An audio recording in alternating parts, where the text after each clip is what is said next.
कुसुम आज बहुत खुश थी। उसके भाई रचित का फ़ोन आया था कि वे अपने परिवार के साथ उससे मिलने आ रहे हैं। कुसुम ने सुबह जल्दी उठकर अपने पति साहिल को जगाया। कुसुम, सुनो जी, रचित की ट्रेन आने वाली होगी, आप जल्दी से तैयार होकर स्टेशन चले जाओ। जब से हमने घर बदला है वे पहली बार आ रहे हैं, उन्हें तो यहाँ के रास्ते भी पता नहीं हैं। साहिल, तुम्हारा दिमाग तो ठीक है, कौन सा वीआईपी आ रहा है जो मैं उसे लेने जाऊं? अपने आप टैक्सी करके आ जाएगा और फिर मुझे ऑफिस भी तो जाना है। बेकार में सुबह सुबह नींद खराब कर दी। यह कहकर साहिल दोबारा सो गया। कुसुम अपने पति के इस व्यवहार से आश्चर्यचकित थी, क्योंकि जब भी उसकी ससुराल पक्ष से कोई रिश्तेदार आता है तो साहिल सारा काम छोड़कर उन्हें लेने जाते हैं और जब तक वे यहाँ रहते हैं उनके साथ साथ रहते हैं और जिद करके उन्हें कई कई दिनों तक रोकते हैं। बाद में उन्हें स्टेशन तक छोड़ने भी जाते हैं। लेकिन आज साहिल को क्या हो गया, यही सब सोचकर कुसुम परेशान हो गई। उसने साहिल से तो कुछ नहीं कहा। बाहर बैठी अपनी सास के पास गई और पूछा, कुसुम, माँ जी आज नाश्ते में और खाने में क्या बनेगा? माँ जी, अरे बनेगा क्या, वही जो रोज़ बनता है। कुसुम, लेकिन माँ जी आज मेरे भैया अपने परिवार के साथ आ रहे हैं, मैं सोच रही थी आज कुछ अच्छा बना लेते हैं।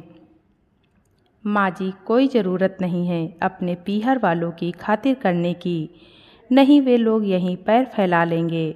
कुसुम की आंखों से आंसू छलकने लगे। वह किसी तरह अपने आप को कंट्रोल करके रसोई में चली गई और रोने लगी। कुछ देर बाद रचित का फ़ोन आया। रचित, दीदी आप लोकेशन भेज दो, मैं टैक्सी करके घर आ जाता हूँ। कुसुम ने जल्दी से उसे लोकेशन भेज दी और वह सीधी साहिल के पास चली गई। कुसुम, साहिल, आज भैया पहली बार हमारे इस नए घर में आ रहे हैं। आज आप ऑफिस से छुट्टी ले लीजिए, उन्हें अच्छा लगेगा। साहिल, नहीं कुसुम, मुझे ऑफिस में ज़रूरी काम है, हो सका तो शाम को जल्दी आ जाऊंगा। कुसुम चुपचाप अपने काम में लग गई। साहिल नाश्ता करके ऑफिस चला गया। माँ जी भी नाश्ता करके पड़ोस में चली गई। कुछ देर बाद घंटी बजी। कुसुम ने दरवाज़ा खोला तो देखा उसका भाई रचित, भाभी सपना और उनकी बेटी बबली खड़ी थी। भाई को इतने सालों बाद देखकर कुसुम की आंखें भर आई। वह भाई के गले लगकर रोने लगी। रचित भी अपने आप को रोक नहीं पाया और उसकी आंखों से भी आंसू बहने लगे। आखिर कई सालों बाद अपनी बहन को देख पाया था। कई सालों से केवल फ़ोन पर ही बात हो रही थी। रचित, दीदी क्या बात है, आप रो क्यों रही हो, सब ठीक तो है ना? कुसुम मुस्कुराते हुए, भाई तुझे देखकर बहुत खुशी हुई, यह खुशी के आंसू हैं। उसके बाद कुसुम ने अपनी भाभी सपना और उनकी बेटी बबली को गले लगा लिया। कुसुम ने मिलने के बाद सबको सोफे पर बैठाया और जल्दी से रसोई में पानी लेने चली गई। रचित ने कुसुम के हाथ से पानी का गिलास लेते हुए पूछा, रचित, दीदी जीजा जी कहाँ हैं? कुसुम के चेहरे पर उदासी के भाव आ गए। उन्हें छिपाते हुए उसने हंसते हुए कहा, कुसुम, वे तो आज छुट्टी करना चाह रहे थे, लेकिन अचानक ऑफिस में ज़रूरी काम आ गया, पर वे काम खत्म करके जल्दी वापस आ जाएंगे। कुसुम, भैया इतने दिनों के बाद बहन की याद आई। रचित, नहीं दीदी, ऐसी बात नहीं है, तुम तो जानती हो पिताजी के बाद दुकान की जिम्मेदारी मेरे ऊपर आ गई थी। पिताजी ने काफ़ी कर्ज ले रखा था, जिसके कारण दुकान से हाथ धोना पड़ा। जैसे तैसे करके मुझे एक नौकरी मिली है, जिसमें कहीं आने जाने का समय ही नहीं मिल पाता है। कुसुम, क्या हमारी दुकान चली गई? लेकिन क्यों, और इतना कुछ हो गया, तुमने मुझे कुछ बताया क्यों नहीं? रचित, दीदी आपकी शादी और मेरी शादी पर पिताजी ने कुछ कर्ज ले लिया था, लेकिन दुकान पर बिक्री कम होने के कारण हम समय पर कर्ज चुका न सके, जिसके कारण दुकान छोड़नी पड़ी। आपको यह सब बताकर मैं परेशान नहीं करना चाहता था कुसुम, लेकिन भैया आप एक बार बता तो देते, मैं कुछ मदद कर देती कर्ज उतारने में। मेरी शादी का ही तो कर्ज था। रचित, बहन कैसी बात करती हो, यह मेरा फ़र्ज था जो मैं निभा न सका। लेकिन कोई बात नहीं, अब मैं नौकरी कर रहा हूँ, धीरे धीरे सब ठीक हो जाएगा। रही बात आपसे मिलने की, तो आज बड़ी मुश्किल से 3-4 दिन की छुट्टी लेकर आया हूँ। वो भी बबली का एग्ज़ाम है, इसी शहर में सेंटर पड़ा है। कुसुम, अच्छा मेरी बेटी का पेपर है, बेटा कैसा पेपर है? बबली, बुआ जी सरकारी नौकरी का एग्ज़ाम है, यदि सिलेक्शन हो गया तो यहीं नौकरी लग जाएगी। कुसुम, भैया अपनी बबली कितनी बड़ी और समझदार हो गई है। चिंता मत कर बेटा, तू ज़रूर पास होगी। कुसुम ने जल्दी से सबके लिए नाश्ता तैयार किया। नाश्ता करके रचित बबली को सेंटर दिखाने ले गया। कुसुम और सपना खाने की तैयारी करने लगी। सपना, दीदी आप हमें देखकर रो क्यों पड़ी थी, क्या कोई परेशानी है? कुसुम, भाभी मैं बहुत मज़े में हूँ, लेकिन भैया को देखकर माँ पिताजी की याद आ गई। भैया के साथ बिताया बचपन याद आ गया, इसीलिए रोना आ गया। दोपहर को माँ जी वापस आई। कुसुम की भाभी को देखकर उन्होंने ऐसा दिखाया जैसे कोई आया ही नहीं है। सपना ने माँ जी के पैर छुए तो भी वे कुछ नहीं बोली और खाना खाकर अपने कमरे में जाकर सो गई। वैसे हर दोपहर को टीवी पर सत्संग देखती थी। कुसुम उनका यह व्यवहार देखकर हैरान थी। वह माँ जी के कमरे में गई। कुसुम, माँ जी क्या बात है, आपकी तबीयत तो ठीक है? माँ जी, ये सब कब जाएंगे, मुझे घर में सुकून चाहिए। कुसुम, माँ जी ये आप क्या कह रही हैं, भाभी सुन लेंगी तो उन्हें बुरा लगेगा। माँ जी, बुरा लग रहा है तो लगे, ये जब तक यहाँ हैं मैं अपने कमरे में ही रहूँगी। कुसुम, लेकिन माँ जी क्या बात है?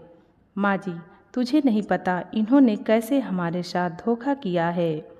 शादी में कहा था कार बाद में दे देंगे, आज तक कार का पता नहीं है।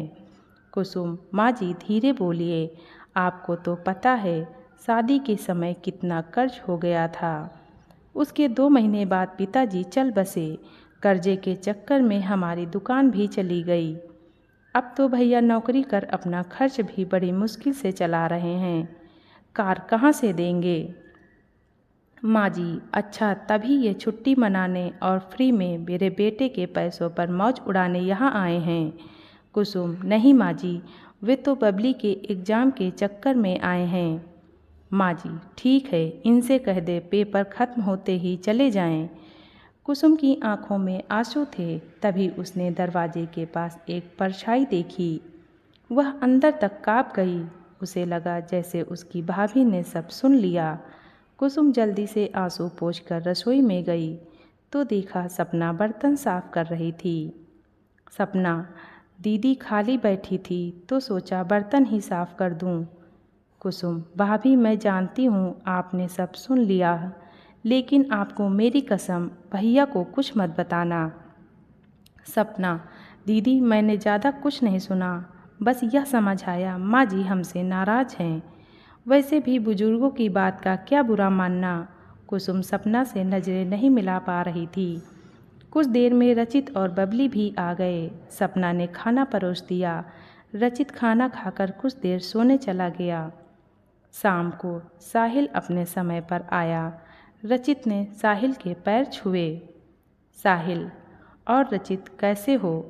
इतने दिनों बाद हमारी याद कैसे आ गई? रचित, जीजा जी बेटी का पेपर था। साहिल, अब तो मौज कर रहे होगे, दुकान कैसी चल रही है? रचित, नहीं जीजा जी, दुकान तो कर्ज में चली गई, मैं तो नौकरी कर रहा हूँ। साहिल, ओह बहुत अफसोस हुआ, वैसे कब तक रुकने का विचार है? साहिल ने रूखेपन से जवाब दिया। रचित, बस कल बबली का पेपर है, शाम की ट्रेन से निकल जाएंगे। साहिल, ठीक है, सुबह मिलते हैं, मैं बहुत थका हूँ। साहिल अपने कमरे में चला गया। उसने कुसुम से खाना वहीं लाने को कहा। कुसुम, आप भैया के साथ खाना खाते तो उन्हें अच्छा लगता। साहिल, देखा नहीं तुमने, दुकान के सारे पैसे मार कर बैठा है और कर्ज का बहाना बना रहा है। ऐसे लोगों से दूर ही रहना अच्छा है। कुसुम को बहुत बुरा लगा, लेकिन वह कुछ नहीं बोली। अगले दिन साहिल रचित से मिले बगैर ऑफिस चला गया। शाम को बबली पेपर देकर वापस आई तो रचित ने कुसुम से बात की। रचित, दीदी मैं जानता हूँ हम गरीब हैं, इसलिए जीजा जी और माँ जी ढंग से व्यवहार नहीं कर रहे। आप उन्हें कुछ मत कहना और हो सके मुझे माफ़ कर देना। यह कहकर वह रोने लगा। कुसुम, भैया माफ़ी तो मुझे मांगनी चाहिए। मैं आप लोगों का ढंग से सत्कार भी नहीं कर सकी। सपना, दीदी आप परेशान न हों, हमें बिल्कुल बुरा नहीं लगा। इसके बाद तीनों चले जाते हैं। इस घटना के 3 महीने बाद एक दिन बबली का फ़ोन आया। बबली, बुआ जी मेरी नौकरी लग गई, आपको खुशखबरी देनी थी। कुसुम, सच? लेकिन तूने तो कहा था अभी एक पेपर और देना है। बबली, हाँ बुआ जी, हम आए थे लेकिन वहीं स्टेशन पर ही रुक गए। पापा आपको कष्ट नहीं देना चाहते थे। कुसुम, तू तो यहाँ आएगी ना, या तू भी नाराज़ है? बबली, नहीं बुआ जी, नाराज़ तो कोई भी नहीं है। मुझे तो रहने की जगह यहीं पास में मिल गई। आपके घर से ऑफिस बहुत दूर पड़ता। कुसुम, मैं सब समझती हूँ, भैया से कहना मुझे माफ़ कर दें। यह कहकर कुसुम ने फ़ोन काट दिया और रोने लगी। अब रचित कभी कभी फ़ोन करके अपनी बहन का हाल चाल पूछ लेता था, लेकिन रिश्तों में कड़वाहट कुसुम महसूस कर पाती थी। धन्यवाद।